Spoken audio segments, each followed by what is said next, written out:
Have you ever felt a shadow lingering over your life, a weight that saps your energy and clouds your clarity?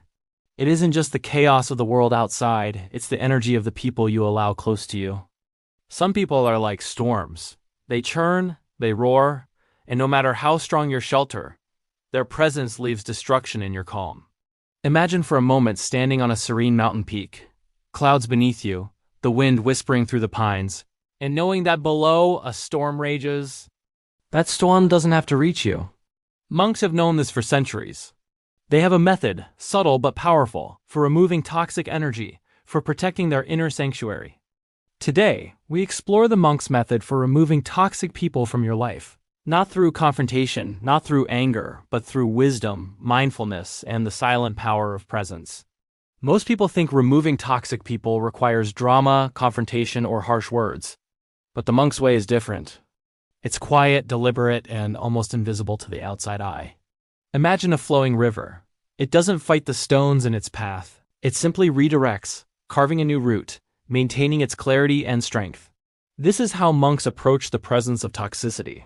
They observe, they discern, and they act not out of fear or resentment, but out of love for their own peace. The first step is awareness. Toxic people are rarely obvious. They often mask their corrosive influence with charm, humor, or seeming concern.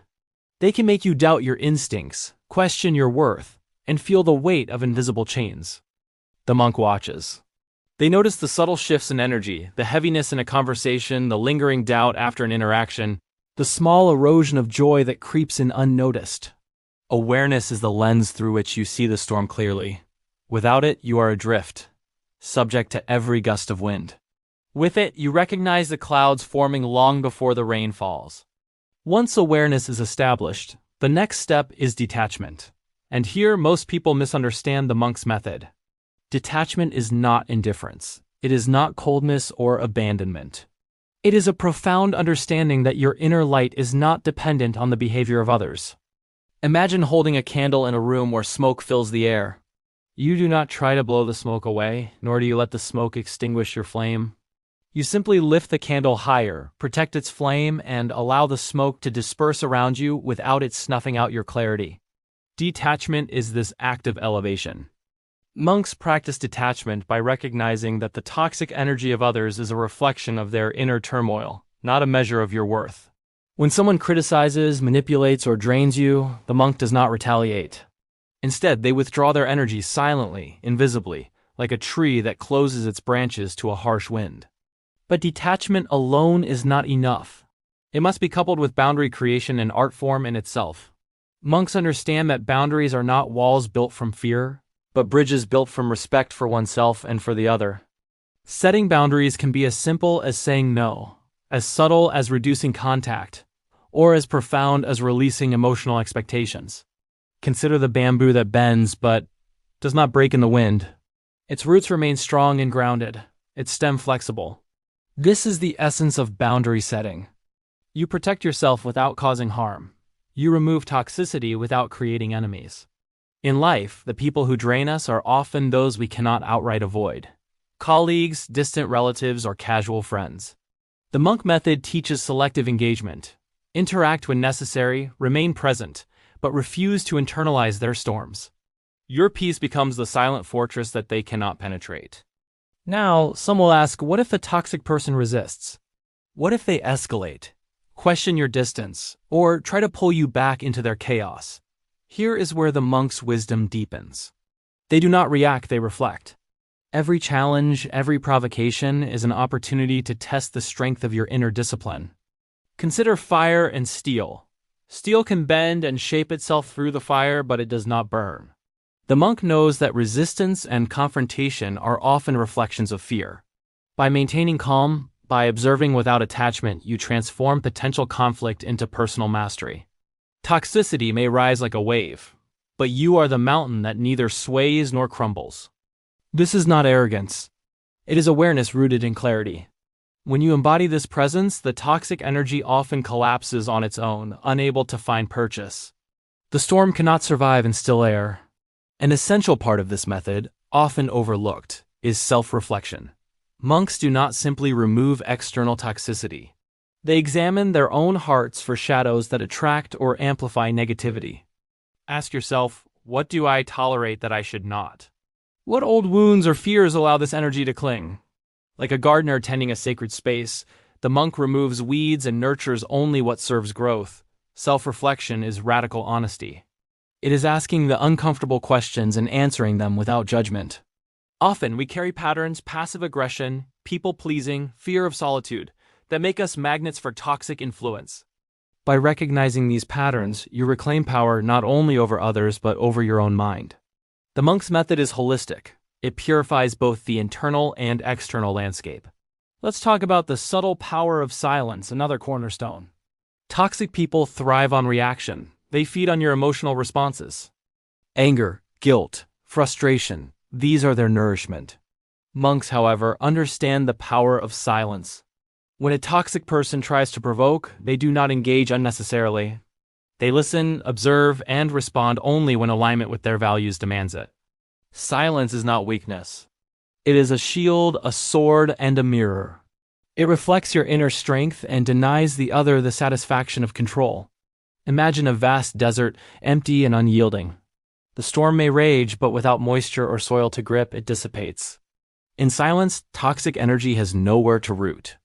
Another practice the monks employ is the cultivation of energy circles. Your energy is like a sacred river. The people closest to you are the tributaries that feed it. Some waters nourish, bringing clarity, joy, and inspiration. Others muddy the river, introduce toxins, and stagnate its flow. The monk chooses carefully. They surround themselves with individuals who elevate, challenge kindly, and reflect growth. They reduce or remove contact with those who corrode vitality. And when complete removal isn't possible, they maintain interaction only in structured, controlled ways that prevent leakage of negativity. Energy circles are not social elitism. They are survival. They are preservation. They are the practice of ensuring your internal ecosystem thrives. Visualization is another tool in the monk's arsenal. Imagine holding a crystal sphere in your hands, clear and luminous. Every interaction with a toxic person is like a drop of ink threatening to stain the crystal. You visualize a protective layer, a membrane that allows light to pass but repels the darkness. This is not magic. It is the tangible practice of mindfulness, where mental focus shapes reality.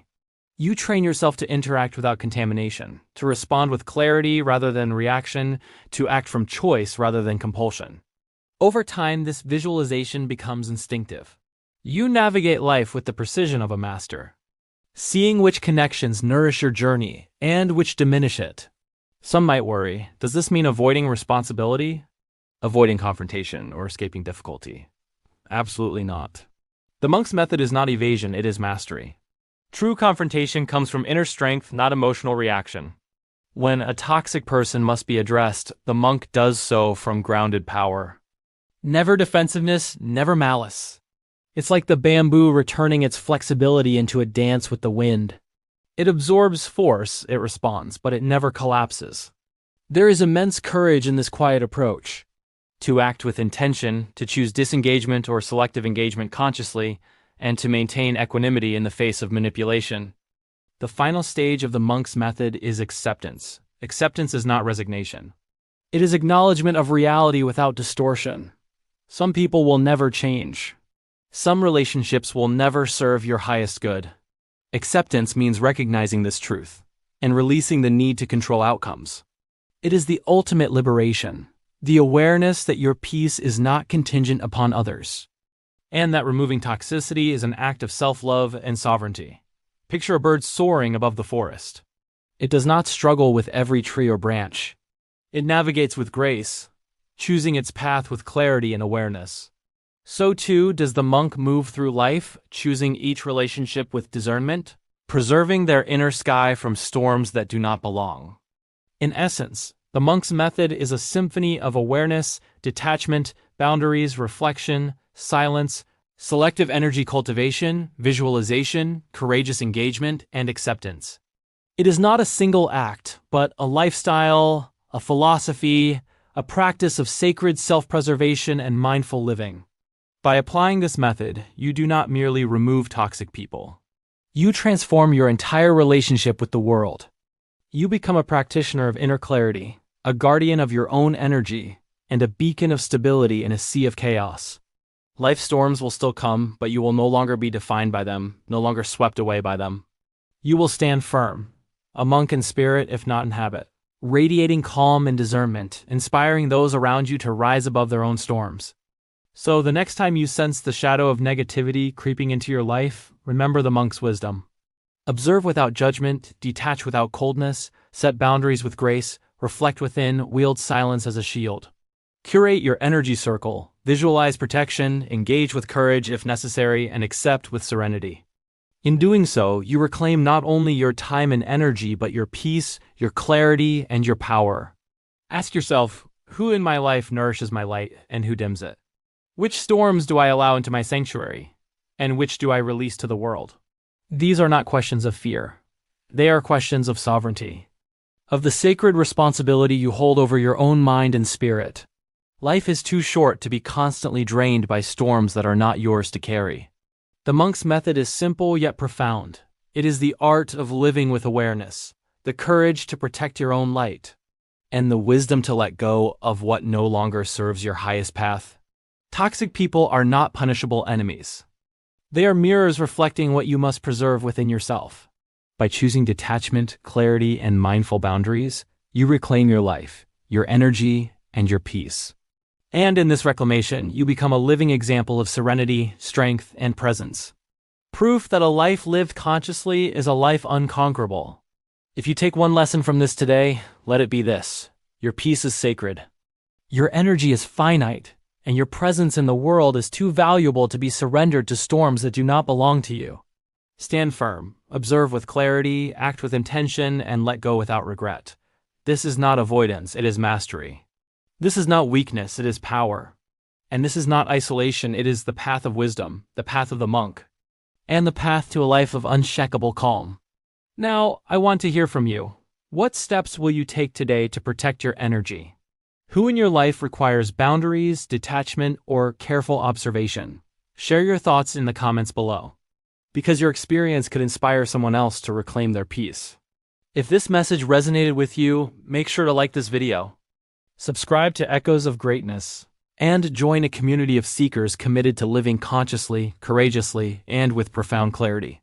The journey of mastering your life begins with one mindful choice, one deliberate act, and one decision to honor your inner sanctuary. Remember, storms will come, but the monk teaches us that peace is not about avoiding the storm. It's about learning to stand firm, unshaken, and luminous in the eye of it. Protect your light. Guard your energy. Choose wisely the company you keep. And above all, live a life so full of clarity and presence that toxicity has no foothold, no power, and no meaning. This is the monk's method, and this is your invitation to a life of profound freedom, unwavering peace, and unshakable strength.